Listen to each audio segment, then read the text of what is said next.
Mukris Mahathir mengatakan bahawa bapanya seorang reformis. Tuan-tuan, seorang yang melakukan perubahan, reformis, islah.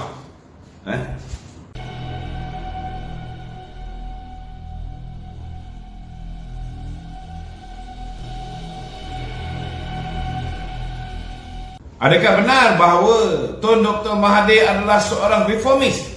Betul, tuan-tuan. Memang Tun Dr. Mahathir adalah seorang reformis. Kalau kita tengok Perdana Menteri sebelum ini, tidak pernah ada pun Perdana Menteri yang menyalahgunakan kuasa untuk mengayakan anak-anaknya.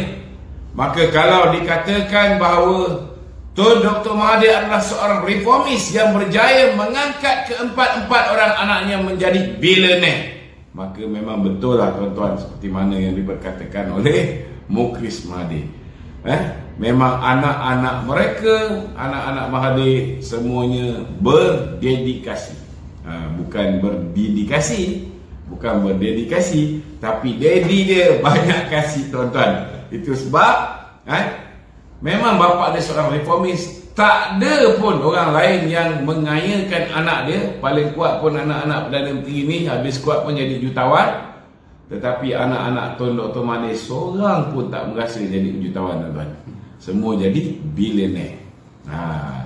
Itu kalau nak dikira dari segi kemampuan Mahathir melakukan perubahan yang drastik kepada kehidupan anak-anak dia. Dalam masa yang sama juga, beliau adalah seorang reformis dalam mengayakan kroni-kroni dia. Itu sebab pada tahun 1998, Datuk Seri Ahmad Zahid Hamidi telah mula menegur Tun Dr. Mahathir dengan apa yang dipanggil sebagai KKN, kronisme, nepotisme dan korupsi, tuan-tuan. KKN. Ini satu istilah yang cukup popular di Indonesia, yang pada ketika itu ditujukan kepada Suharto, Allahyarham Suharto. Namun di Malaysia ini yang mengamalkan KKN, yang mengamalkan korupsi, nepotisme dan kronisme adalah Tun Dr. Mahathir. Kita tahu macam mana dia mengayakan kawan-kawan rapat dia, daripada Ananda Krishnan, Tan Sri Arumugam, Vincent Tan, siapa lagi? Ting Pak King, macam-macam lagi, tuan-tuan. Nama-nama yang tidak asing daripada dunia korporat. Dan dalam masa yang sama juga, kalau nak dikira dari segi perubahan yang dibawa kepada sistem pentadbiran negara ini, Tun Dr. Mahathir juga menyumbang jasa yang cukup besar, tuan-tuan, dalam menjadikan kerajaan sebagai sebuah pemerintahan kuku besi. Tak pernah, tuan-tuan, zaman Perdana Menteri sebelumnya, walaupun ketika berlakunya darurat dulu diwujudkan, bila kita negara berhadapan dengan ancaman komunis, kita wujudkan Akta Keselamatan Dalam Negeri, ISA, di mana orang boleh ditahan sesuka hati mengikut. Itu sebab nama ISA dipanggil Ikut Suka Hati Aku. Tuan-tuan, Mahathir menggunakan ISA ke atas semua musuh-musuh politik dia, menahan individu-individu yang menentangnya tanpa bicara selama tempoh 60 hari di bawah Seksyen 73 dalam kurungan 1 Akta Keselamatan Dalam Negeri. Dan kemudian jika mereka ini diputuskan untuk dihantar, untuk ditahan lagi 2 tahun di bawah Seksyen 8 Akta Keselamatan Dalam Negeri, maka, tuan-tuan, musuh politik itu akan disenyap dan ditutup mulutnya, tuan-tuan. Ini tak pernah berlaku zaman Tunku Abdul Rahman.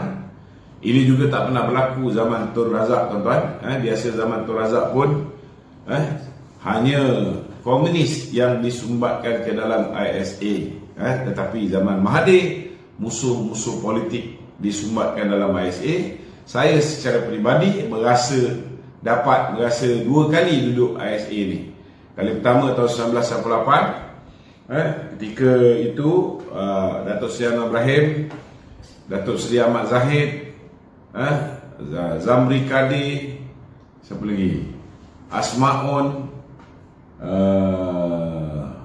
ramai jugalah tuan-tuan yang ditahan di bawah SA pada tahun 1998.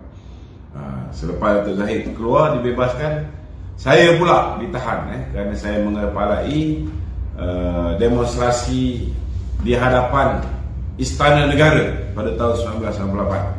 Kemudian tahun 2001 sampai 2003, 2 tahun 2 bulan pula saya kena ISA kali kedua.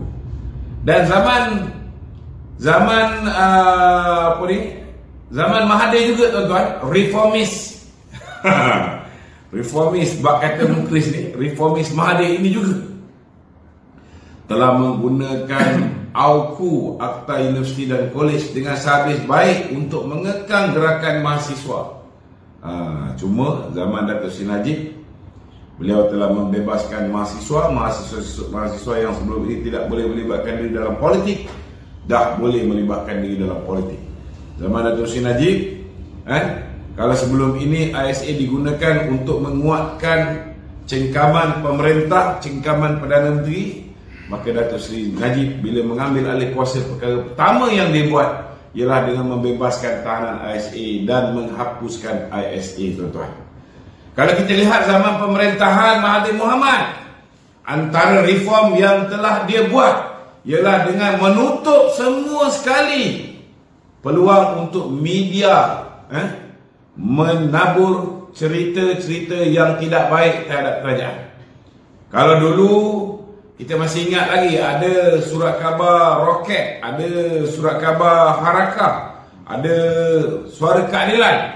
Zaman Mahathir, tuan-tuan, kalau silap sikit cakap, silap sikit tulis, maka akhbar-akhbar ini akan digantung 6 bulan, 3 bulan, dan hanya boleh dijual kepada ahli-ahli, tak boleh dijual di kedai-kedai surat khabar macam zaman Datuk Seri Najib. Tak boleh, tuan-tuan.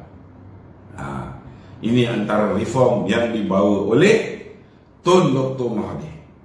Dan kita lihat juga antara reform yang hebat yang dilakukan oleh Tun Dr. Mahathir. Tak pernah ada anak-anak Perdana Menteri lain dia akan bina sesuatu yang menguntungkan anak-anaknya. Contohnya, demi menunjukkan kasih sayang cinta abadi antara Mahathir dengan Siti Hasmah, maka dibina huruf H. Huruf H yang paling besar, tuan-tuan, yang menjadi menara berkembar tertinggi di dunia, khusus untuk melambangkan cinta beliau kepada H. Hasmah. Dan kontraktor yang menguruskannya juga orang yang cukup rapat dengan Siti Hasmah. Satu daripada Korea, satu daripada Jepun, tuan-tuan. Demi menjaga anak kesayangan beliau, Mohzani Mahathir, yang baru-baru ini membuat apa dipanggil, yang baru-baru ini bila Datuk Arman Azhar berlanggar, dia telah hadir, Mohzani Mahathir, demi rasa sayang beliau kepada anak beliau Mohzani Mahathir ini, tuan-tuan. Maka Mahathir telah membinakan Sepang Circuit Formula 1 bagi membolehkan anak dia yang mempunyai cita rasa terhadap kenderaan ataupun kereta berkuasa tinggi diwujudkan Formula 1, dan dia angkat anak dia menjadi pengurusi Sepang Circuit Formula 1. Ini adalah satu reform yang tak pernah dibuat oleh Perdana Menteri sebelumnya. Dan antara reform yang terbaik yang dibuat oleh Tun Dr. Mahathir yang tak pernah dibuat oleh mana-mana manusia dalam dunia ini ialah bila mana Tun Mahathir, tuan-tuan, pada usia 93 tahun, betul, 93, pada usia 93 tahun telah menjadi seorang Perdana Menteri tertua dalam sejarah dan menjadi Perdana Menteri buat kali kedua. Mana ada orang buat reform macam ni, tuan-tuan? Ada. Tidak ada, tuan-tuan. Tetapi itu belum penamatnya. Untuk mencipta rekod sebagai Perdana Menteri yang berjaya menjadi Perdana Menteri buat kali ketiga, hari ini Tun Dr. Mahathir sedang menyusul langkah Dan hari semalam kenyataan yang dikeluarkan oleh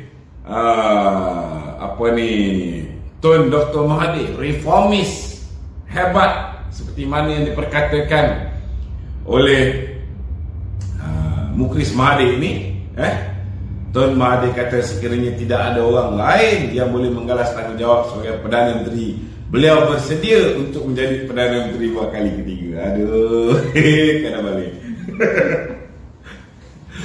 Saya rasa tuan-tuan, dalam banyak-banyak Perdana Menteri yang paling lucu, Perdana Menteri yang paling banyak membuat lawak antarabangsa ni tuan-tuan, ialah Tun Dr. Mahathir.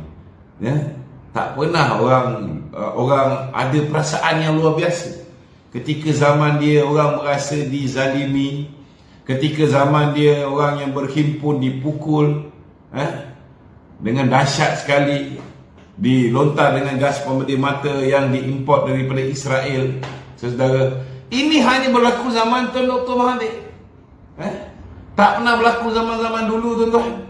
Saudara, dipukul orang-orang rakyat-rakyat yang berhimpun menentang beliau. Dan tak pernah juga saudara seorang timbalan Perdana Menteri dipenjarakan, dan seorang Perdana Menteri pun boleh dipenjarakan. Semuanya saudara angkara manusia reformis bernama Mahathir. Nampak tak? Banyak kan perubahan-perubahan yang dia tak sedar bila dia dah mula memasukkan timbalan Perdana Menteri sebagai banduan. Dia dah mula meletak Perdana Menteri sebagai banduan. Jangan lupa peluang dia atau anak-anak dia untuk jadi banduan pun masih terbentang luas. Yang ini mungkin dia lupa tuan-tuan. Itu sebab kadang-kadang bila dia berlaku zalim, saudara, dia tak perasan bahawa karma tu mungkin datang dan silat hari bulan boleh datang balik kena pada batang hidung dia.